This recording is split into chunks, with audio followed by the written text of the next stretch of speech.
Il s'agit pour l'instant de l'unique événement international d'échange et de coopération culturelle de l'initiative Une ceinture, une route. 85 pays et 5 organisations internationales y sont présentés.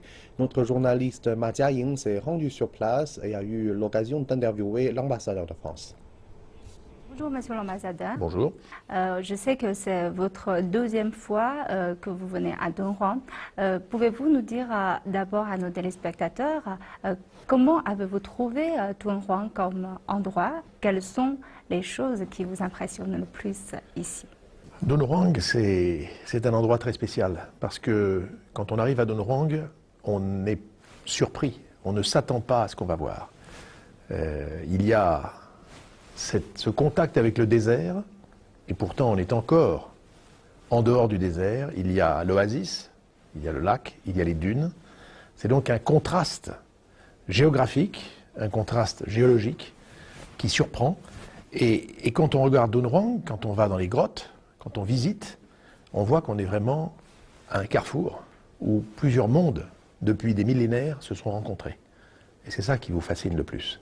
Et donc j'étais venu il y a un an, j'avais fait une visite très approfondie. Et là je reviens, Dunhuang s'est un peu transformé parce qu'il y a beaucoup d'installations, il y a ce centre de conférence, il y a les pavillons d'exposition, il y a cet hôtel nouveau, Huaxia International.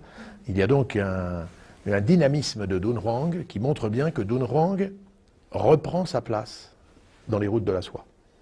C'est ça qui est intéressant. D'où l'intérêt de cette exposition internationale culturelle des routes de la soie. Cette fois, la France est le pays d'invité d'honneur de ce forum et vous allez aussi participer aux discussions sur les échanges culturels. Selon vous, quel est le message le plus important de cette expo culturelle? Je pense que le message le plus important, c'est de connaître l'autre, de découvrir l'autre. Nous sommes dans un monde globalisé, dans un monde où nous sommes obligés de travailler les uns avec les autres parce que nos échanges économiques, notre niveau de vie dépend les uns des autres.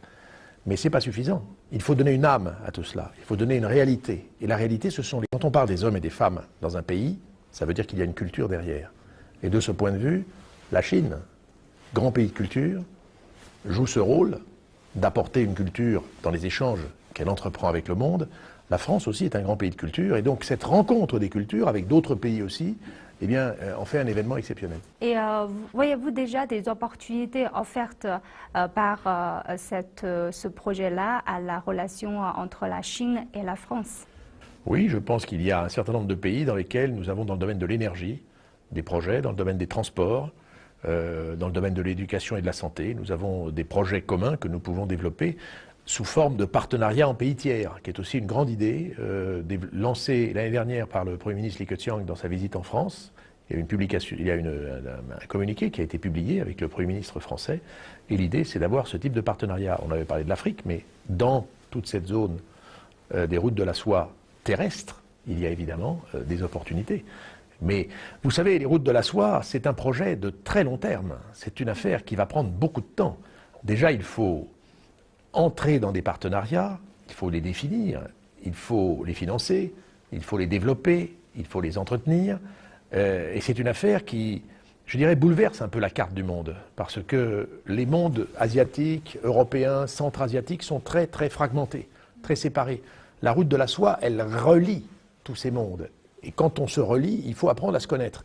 D'où l'intérêt d'une réunion comme celle d'aujourd'hui, où on découvre la culture des uns et des autres. Il y avait aujourd'hui, par exemple, le vice-chef de l'exécutif afghan. C'est important que l'Afghanistan soit partie prenante. Il y avait des représentants de pays d'Asie centrale, il y avait des représentants de pays européens plus lointains. Il faut apprendre à se connaître les uns les autres pour créer ces partenariats. Et la culture, j'y reviens, est essentielle.